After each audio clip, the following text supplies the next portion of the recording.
contextos. La voz de los protagonistas. Y le damos la bienvenida en el estudio a nuestro colaborador y amigo, el doctor Luis Alberto Vázquez Álvarez, titular de Diálogos con la Historia. A propósito precisamente de la pregunta de hoy, es el tema que vamos a abordar para usted. ¿Quién ha sido el mejor presidente de México? A propósito también de los 210 años, el aniversario, el 110º aniversario de Pablo Benito Juárez García, que para muchos es y ha sido el mejor presidente de México. Para otros, pues hay quienes dicen que no, que fue Lázaro Cárdenas. Y bueno, el sábado aquí mismo, nuestro también ex colaborador Carlos Castañón comentaba de que, bueno, para él también dentro de los tres mejores presidentes que ha tenido México estaba Porfirio Díaz Mori. Bueno, pues la pregunta de hoy para usted: ¿quién ha sido el mejor presidente de México? Y de esto vamos a charlar con Luis Alberto Vázquez. Luis, gracias por acompañarnos. Hola, ¿qué tal? Muy buenos días. Pues mira, para mí el mejor presidente fue Pedro Lascurain Paredes. Porque duró muy poquito. Duró 45 minutos.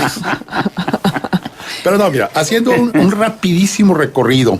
José Miguel Ramón Adauco Fernández Félix, mejor conocido como Guadalupe Victoria, fue el primer presidente de la Constitución de 1824 y fue el único que terminó su periodo. Él no podemos considerarlo entre los mejores. Él inicia la deuda pública. Y también con él, con la deuda pública, se inicia la compra de chatarra y de fantasmas. Pidió un préstamo a la casa Goldsmith de Londres para comprar 2 barcos, uno de los cuales nunca llegó a México, y el otro era una chatarra. No, sí se pagó, y se pagó muy bien pagado. Entonces, uno era fantasma y el otro era chatarra, ¿no? O sea, así es de que no hay nada nuevo bajo el sol. Pero ese dinero sí llegó a las arcas de Goldsmith, no, a las arcas de Goldsmith, sí. No se quedó nadie con... No se sabe cómo estuvo la compraventa de los barcos. Ajá. Sí. Correcto. Uno que hubiese sido un grandísimo presidente es Valentín Gómez Farías.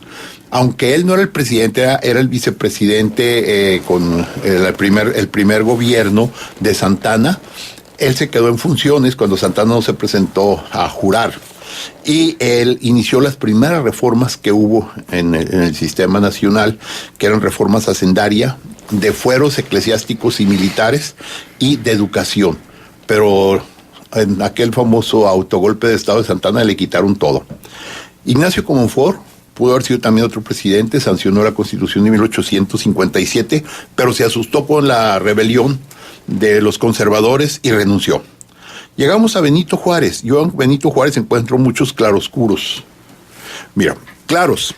Él mantuvo la república a toda causa, por encima de todo, combatiendo contra los conservadores que estaban a favor del imperio, contra los franceses que trataban de conquistar México y contra Maximiliano, que estableció el imperio mexicano. Él sancionó las leyes de reforma, que no escribió él, que quede claro, porque hay mucha gente que cree que las escribió. No, las escribieron grandes liberales mexicanos, Ignacio Comonfort, Ignacio Altamirano, Miguel Lerdo de Tejada, entre otros, la famosa ley Lerdo, etcétera. Y ese mismo se convierte en su oscuro, porque gracias a las leyes de reforma, todos los bienes eclesiásticos fueron eliminados y pasaron a ser civiles, y él se los entregó a sus amigos, con los que se constituyeron los gigantescos latifundios que Juárez crea, pero que durante la época de Porfirio Díaz alcanzaron su máximo esplendor. Ahora, Juárez se casó con el poder. Justo Sierra, el gran maestro, lo declaró un tirano. Y tan se casó con el poder que Juárez se murió siendo presidente de la República. Si no hubiese muerto Juárez, hubiera seguido hasta siempre y hubiera sido el ejemplo de Porfirio Díaz, contra quien combatió, ¿sí? Y lo más oscuro de Juárez fue el Tratado Magleino Campo, que entregó México en poder de los Estados Unidos. Afortunadamente, un Senado norteamericano honesto impidió que ese tratado se llevara a cabo, pero Juárez le entregó a los Estados Unidos, a México, a cambio de armas, ¿sí? Para mantenerse en el poder. Así Nada más habría que hacer una precisión aquí. Benito Juárez no siguió el ejemplo de Porfirio Díaz de eternizarse en el poder, sino que Porfirio Díaz seguiría el ejemplo de Benito Juárez, más bien porque primero fue Juárez el que se eternizó en el poder, ¿no? Sí, a lo que me refiero es que más tarde Porfirio Díaz, el gran enemigo de Juárez, fue el que lo entronizó en la gloria mexicana, porque Porfirio Díaz fue el que hizo grande a su enemigo. Sí. ¿Sí?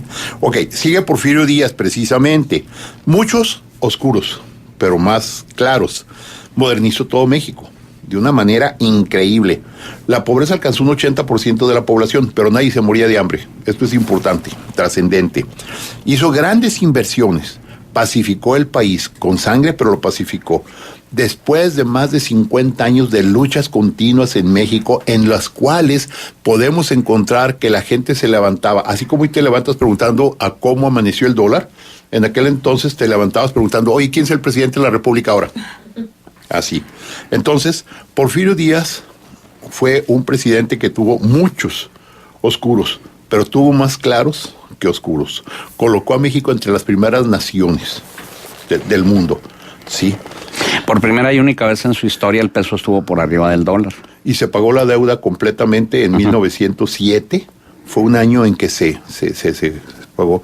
Y por cierto, a la comarca lagunera, en particular a Torreón, era la joya de Porfirio Díaz. Porfirio Díaz ayudó mucho a esta región, ¿sí? Por eso la plaza del 2 de abril. La plaza 2 de abril, que hoy conocemos como Plaza de Armas, ¿sí? La calle Porfirio Díaz, que hoy conocemos como Cuauhtémoc, ¿sí? Y bueno, la ciudad de Piedras Negras, que Porfirio Díaz, que hoy conocemos como Piedras Negras. Y Porfirio Díaz debería ser un hombre que tuviera muchos bulevares y muchas calles, ¿sí? Francisco I. Madero creyó en él el pueblo, pero lo defraudó. Francisco I. Madero defraudó al pueblo. Desapareció el ejército revolucionario y fue su fin. Francisco I. Madero era un hombre bueno. Era espiritista, pero cometió un error. Creyó que el espíritu que lo aconsejaba era Cuauhtémoc. No era Cuauhtémoc. Era Moctezuma Xocoyotzin, el que entregó a México, al imperio azteca, a Cortés, ¿sí? Entonces, tan pusilánime el uno como el otro. Francisco I. Madero era un buen hombre, pero no tuvo la fortaleza. Venustiano Carranza, necio y neoporfirista, padre de la corrupción oficial. Fíjense que a él la Real Academia de la Lengua Española le debería dar un reconocimiento porque él creó un verbo nuevo, el verbo carranciar, que debería estar en el diccionario. Álvaro Obregón, el poder por el poder.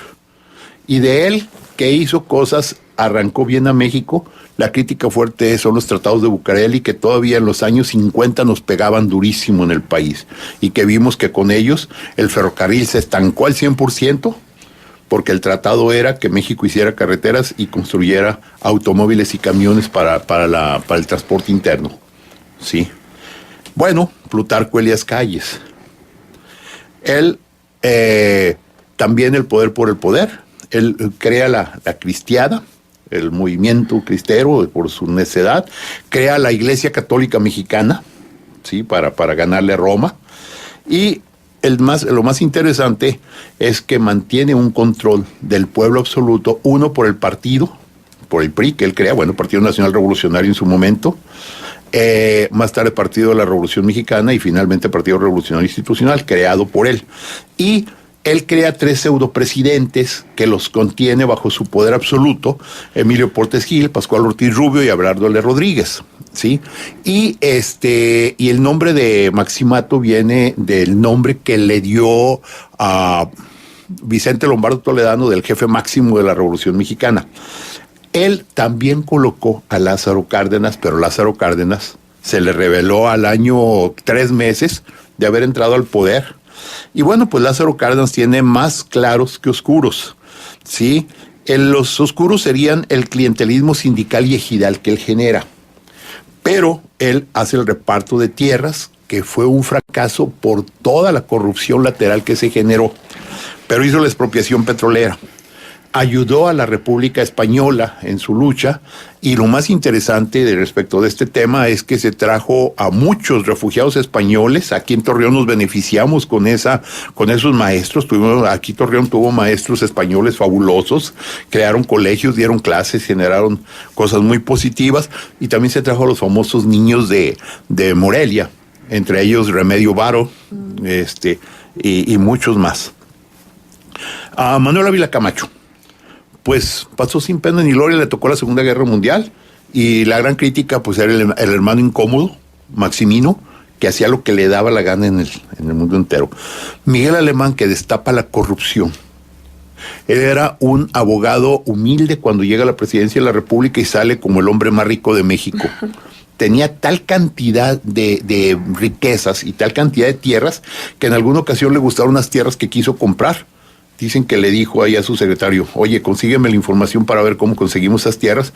Y la respuesta 2 días más tarde fue, señor, son suyas. El creador del boom de Acapulco. Sí, ¿no? así es. Dueño de la mitad de Acapulco. Y por generaciones, ¿no? Sí. Porque hablar de los alemanes hoy en día es... Bueno, lo heredó, ¿no? Sí. Pero a él le tocó construir su imperio. Así es. Adolfo Ruiz Cortines, el presidente que llegó por primera vez, o sea, que llegó como presidente de más edad. Un hombre austero, tranquilo. ¿Cuántos años tenía Luis Alberto? 67, creo, cuando llega a la presidencia de la República. Impensable ahora. Sí. Pero ahí les va ya lo no más es políticamente interesante. Correcto, ¿no? Con él arranca el desarrollo estabilizador. 1952-54 se calcula que es el momento en que arranca el desarrollo estabilizador. México se establece como una nación que empieza a crecer, empieza a alcanzar buenos niveles. Él mantiene la corrupción controlada. A él no se le conocen casos de corrupción. Y promueve mucho la cultura y las artes, en especial su esposa, doña María Morales de Ruiz Cortines. Es un presidente que ha quedado oscuro precisamente porque no repartió, porque no compartió. Pero él estabiliza el peso. Le toca también el momento de que se da el voto a la mujer. Entonces Ruiz Cortines es un presidente que habría que analizarlo seriamente, porque, como les digo, como fue medio oscuro y demás, no se le transmite. Adolfo López Mateos. Bueno. Él, un presidente que movió el país realmente, con sus famosos, por algo decía López Paseos, con sus famosos viajes, pero fue el primer comerciante de México, anduvo por todos lados promoviendo el desarrollo de México y demás. Le tocó estabilizar lo negro. Un represor tremendo, reprimió los movimientos ferrocarrileros, movimiento magisterial, el movimiento de los maestros y campesinos. Era un sibarita, ¿no? Le gustaba mucho la buena vida. Sí. Y ojo alegre. Ajá. Gustavo Díaz Ordaz, el último presidente del desarrollo estabilizador, es el último que va a dejar al país. Yo a él hubiese sido dicho que era un buen candidato para haber sido uno de los mejores presidentes de México, pero salió con las manos llenas de sangre. La masacre de Tlatelolco en 1968, atribuida a Luis Echeverría, pero bueno, en último término, el jefe absoluto era Díaz Ordaz, y la matanza de muchos líderes campesinos que cayeron bajo su gobierno. Viene la docena trágica. Yo creo que todo el mundo conoce esa historia y no hay que discutirla mucho. Luis Echeverría Álvarez y José López Portillo, el fin de la estabilidad en México, la caída del peso y la entrada de la corrupción terrible que en México se empieza a generar.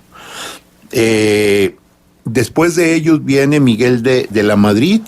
Nada, no hay nada. Le toca a un país devastado, una serie de evaluaciones inmensas. Es cuando el peso mexicano tiene devaluaciones continuas y el salario se indexa mensualmente, ¿sí? Y bueno, él podría pasar sin mucha culpa, pero no se nos olvide que su secretaría, bajo el gobierno de José López Portillo, fue la secretaría que tuvo mucho que ver con el problema de la inflación. Llega Carlos Salinas de Gortari, dentro de uno de los fraudes electorales más descarados de la época moderna, espantoso, ¿sí? Y lo más importante es, si bien es cierto que con él México se abre el comercio exterior, la verdad es que la presión del mundo entero ya estaba sobre esto. México siempre llega tarde. ¿sí? Y México llegó tarde a la apertura del comercio exterior. Pero lo peor del caso es que Carlos Salinas de Gortari engatusó primero y engañó al pueblo de México. Y eso se descubrió con la devaluación de diciembre de 1994, que él trató de cargarle la culpa a su sucesor. Pero no se vale. ¿Cómo el sucesor entre el primero de diciembre y 21 días después, el 22 de diciembre, se cae la economía mexicana espantosamente y le quiere culpar al que acaba de llegar? Pues no se vale eso. Y llegamos precisamente a Ernesto Zedillo Díaz de León. Ponce. Ernesto Zedillo Ponce de León, va, perdón. Él no era el candidato. Llega por la muerte, por el asesinato de Colosio. Sí. Encuentra el país, pero bajo una situación terrible. Y es injustamente acusado del error de diciembre. No es correcto. Él venía de la Secretaría de Educación. Esto es importante. O sea, no tenía que ver con todo este destrozo de la economía nacional. Y pues a él le tocó una crisis galopante, terrible, en todos los aspectos, ¿sí? En lo político, es el primer presidente que tiene un congreso de oposición fuertes. Recordemos que hubo ocasiones en que se sacaron máscaras de caras de cochino, que se levantaban y se ponían de espaldas con él y todo. A él le tocó vivir eso. Y él fue el que desarrolló el Fobaproa, que en último término, ya pasados los años y hecho un análisis más serio, más allá del pejismo, pues fue una solución a una grave crisis que el país estaba enfrentando. Y lo más interesante de Ernesto Zedillo Ponce de León es que él permitió se me fue que llegara Vicente, ¿cómo se llama eso? La alternancia. La alternancia en el poder, gracias, sí. Y bueno, Vicente Fox defraudó a los ciudadanos. Había hablado mucho, había dicho mil cosas, que iba acá, que víboras, quién sabe qué, y que esto, y a la hora de la hora no hizo nada. Se lo comió la señora, ¿sí? Tuvo un control absoluto con él, permitió casos problemáticos de su familia, y pues le hizo mucho daño a la democracia. Si me permiten, Luis, tenemos que ir al corte y okay. Continuamos con este tema luego de la pausa. Hoy le preguntamos para usted, ¿quién ha sido el mejor presidente de México? Y precisamente es el tema que nos ocupa ahora mismo. Está con nosotros el doctor Luis Alberto Vázquez, titular de Diálogos con la Historia, y también conversaremos respecto a esto con el profesor Antonio Álvarez Mesta, titular del Contexto del Texto. Antes de continuar, nada más les comparto esto que nos dice el diputado Juan Ábalos. Dice, me gustaría saber cómo califican a mi tatarabuelo, Juan Nepomuceno Méndez, que fue presidente interino en tiempos de Díaz. Muchos interinatos, Luis Alberto. Sí. El general Juan N. Méndez corresponde al movimiento inmediato posterior del plan de Tuxtepec, ¿sí? Y él entra antes de Porfirio Díaz en su primer periodo, ¿sí? Cuando obligan a renunciar a Sebastián Lerdo de Tejada. Y fue muy poco el tiempo que él duró. En realidad fue una mera transición del momento de Lerdo de Tejada. Le tocó en la lucha contra Iglesias, José María Iglesias, presidente de la Suprema Corte de Justicia, que reclamaba la presidencia para él, y finalmente le entrega el poder a Díaz. Entonces, yo la verdad es que lo veo como una persona que tranquilamente transmitió el poder a Díaz. Así lo veo. No tengo demasiada información. Bien, también tenemos este otro comentario de Héctor Ortega. Dice, yo no coincido ni con Porfirio Díaz, ni con Juárez, ni con Lázaro Cárdenas. Para mí el mejor presidente fue Ruiz Cortines, porque fue el primero que instauró la primera ley anticorrupción, el único presidente que no ha robado y el que inició la estabilidad económica del país y que permaneció durante 3 sexenios. Coincidimos en buena medida. Si quieres, termino el rapidísimo recorrido que estoy haciendo. Felipe Calderón se perdió en la guerra contra el narcotráfico y perdió al país con él, aunque mantuvo la tendencia económica de tranquilidad, pero no hubo avance con él. y también con él se perdió la democracia y permitió el abuso de los gobernadores priistas, los estamos viviendo. A él le tocó precisamente el momento de los grandes fraudes y de las grandes deudas de los estados. Y llegamos a Enrique Peña Nieto en el más escandaloso fraude electoral de muchos lustros. Él es el paladín de la corrupción. Llega gracias a... se ha mantenido mutuamente la corrupción, está moviendo a México hacia el abismo. Hay mucha presunción en las reformas, pero las realidades son terribles. Se la vive culpando a los demás, lo que escuchaba yo en un editorial de la semana pasada aquí de Contextos, de Grem, echa la culpa de todos los demás. Así es que definitivamente desde mi muy particular punto de vista, los mejores presidentes de México son Porfis, porque sí hizo mucho, Lázaro, Adolfo Ruiz Cortines y Ernesto Zedillo, ¿sí? La verdad es que para nada Juárez, aunque hoy se celebre el bicentenario y primer decenio de su natalicio, que también ahí habría que analizarlo, porque no hay pruebas, los historiadores no han encontrado pruebas contundentes de que haya nacido el 21 de marzo. Sí, particularmente de 1806. Sí. Muy bien, y tenemos en la línea telefónica al maestro Antonio Álvarez Mesta, titular del Contexto del Texto. Toño, muy buenos días, gracias por aceptar esta charla aquí en Contextos. Muy buenos días, mi querido Juan. Saludos a la gente querida en el estudio, a Luis Alberto, por supuesto, también, y a los amables radioescuchas. Es interesantísima la pregunta que se presta a la controversia, a la polémica. Coincido plenamente con mi amigo Luis Alberto en el sentido de que los grandes, los que son señalados, los que tienen fama, tienen enormes claroscuros.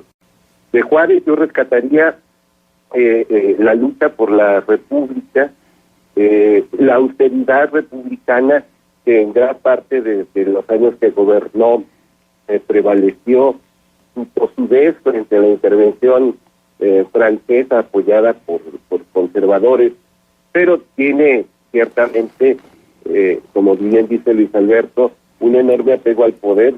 Se hubiera convertido en un dictador durante varios periodos. Muere de angina en pecho en el 1872. Sin embargo, es un hecho que su familia no heredó una gran fortuna. De don Lázaro creo que era un hombre convencido de la justicia social. Era la época del fascismo, estaba apoderándose de gran parte de Europa, le tocó la guerra civil española.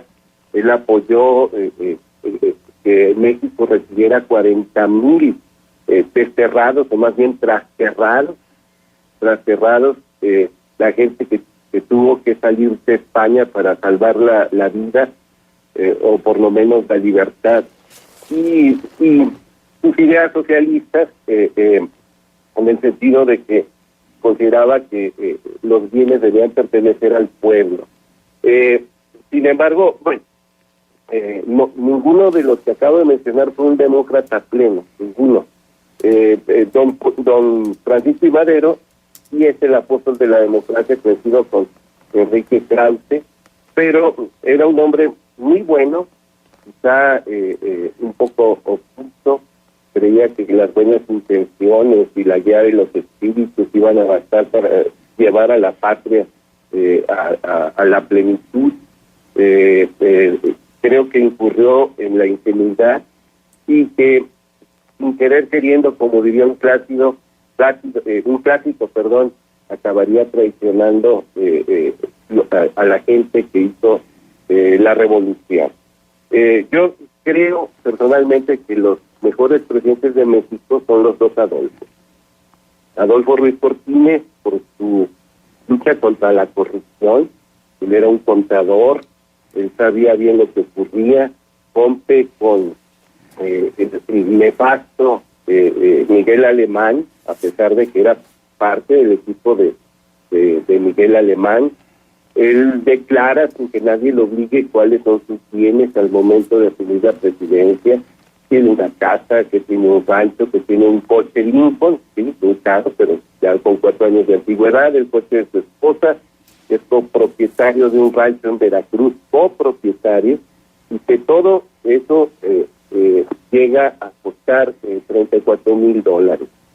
Y cuando mueren en la medianía, sus bienes no son cuantiosos, incluso no le hereda nada a la esposa, sí le hereda a los familiares, sobre todo a los nietos, pero no le hereda nada a María Izaguirre, diciendo ella tiene ya los medios necesarios para su subsistencia. Creo que tanto Adolfo Ruiz Cortines como Adolfo López Mateos entendieron que los bienes de México eran de México y no eran parte de su patrimonio personalísimo, como ocurrió con muchos. Ahora, tuvieron gente extraordinaria en sus respectivos gabinetes, y ciertamente para el bienestar de los mexicanos, mi querido Juan, se cuenta mucho quién es el secretario de Hacienda, un cargo, si tú quieres, se convierte automáticamente en antipático a quien es el titular. El señor Carrillo, con Adolfo Ruiz Cortines, hijo de don Julián Carrillo, hermano de Nabor Carrillo, que fuera rector de la Universidad Nacional Autónoma de México. Estoy hablando de Antonio Carrillo, secretario de Hacienda, con Ruiz Cortines, y luego don Antonio Ortiz Mena con Adolfo López Mateos buscaron finanzas sanas, manejo prudente de la economía, no gastaron más de lo que había, no procuraron el endeudamiento. Entonces ese se tradujo necesariamente en bienestar. Ciertamente, como bien dice Luis Alberto, Adolfo López Mateos, que la gente conocía como Adolfo López Paseos, aunque no se lo recriminaba mucho porque le daba por viajar por el mundo, deja como secretario de Gobernación a Gustavo Díaz Ordaz al frente del gobierno, y hay quien dice que fue el secretario de Gobernación el represor contra Otón Salazar y contra Demetrio Vallejo y contra todos los líderes representando a sus gremios que luchaban por el bienestar precisamente de sus agremiados. Entonces todos, incluso los dos Adolfos, tienen sus claroscuros. Don Adolfo Ruiz Cortines era todo menos un demócrata, era un hombre decente, honesto, austero.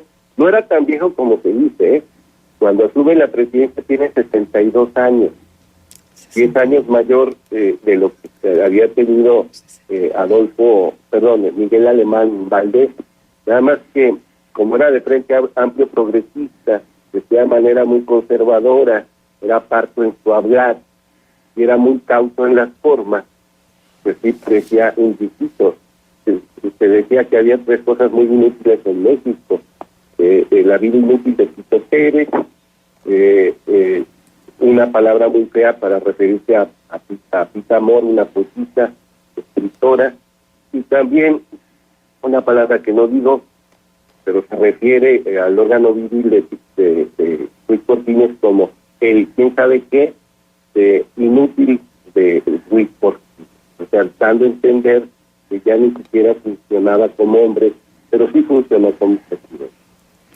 Ahora, se te pasó entre los colaboradores uno muy, muy importante, que es Jaime Torres Bodet como secretario de Educación, que realmente fue el que pues llevó a nuestro país al primer lugar en Latinoamérica en materia de educación, la creación de los libros de texto, y cuando realmente la educación era prioridad en nuestro país. Toño, no sé si coincidas con eso. Sí, la comisión de los libros de texto estuvo al frente de Martín Luis Guzmán, uno de los novelistas de la Revolución.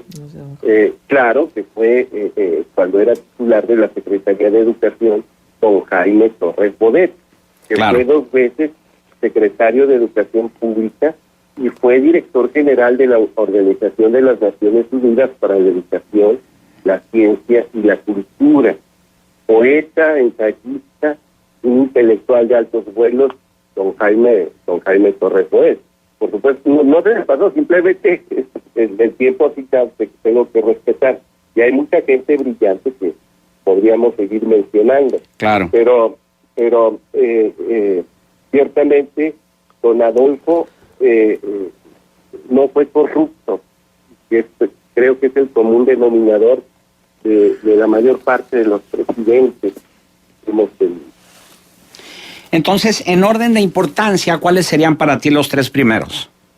Mira, comulgues o no con el izquierdismo, con las ideas socialistas, yo no soy socialista, lo aclaro, creo que don Lázaro era un hombre convencido de la justicia social y de buenas intenciones, impulsó algunos cambios muy positivos. En ese sentido, elogio el sentido popular de don Lázaro Cárdenas. De Madero me quedo por su ideal democrático. Te digo, creo que fue algo ingenuo y esto acabaría costándole la vida. De Benito Juárez, la lucha por la república, por la lucha contra la intervención extranjera, sobre todo la europea. Tiene razón mi amigo Luis Alberto, aquel tratado Maquiavelo Campo, pues es una mancha Muy bien. para Juárez y los liberales. Excelente. Bien, pues Antonio Álvarez Mesta, titular del Contexto del Texto, nuestro agradecimiento por tu presencia vía telefónica aquí en Contextos. Qué amable. Buenos días. Y algo para concluir, Luis.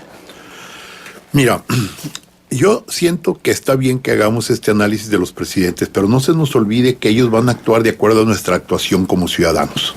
Creo que es muy importante que nosotros mantengamos una permanente vigilancia, exigencia de transparencia y exigencia de responsabilidades a los presidentes de la República. Estamos a muy buen tiempo de lograr algo.